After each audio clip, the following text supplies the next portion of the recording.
Hey, Chris, you ever hear about the shooting of Duncan Lemp? Odds are you haven't. You see, Duncan Lemp was a guy that was killed by cops in his sleep on March 12, 2020. Around 2 months later, George Floyd is apprehended on the streets and killed by police as well.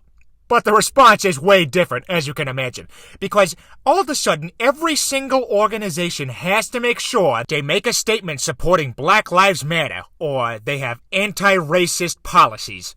Not to mention, every single white bitch has to make a statement on Instagram. But you see, Duncan Lemp was quickly swept under the rug.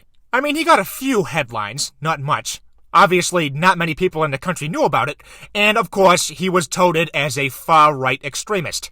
Oh, I also forgot to mention that Duncan Lemp was a white guy. I mean, the cops killed a guy in his sleep. Surely that's more heinous than getting killed in broad daylight, isn't it?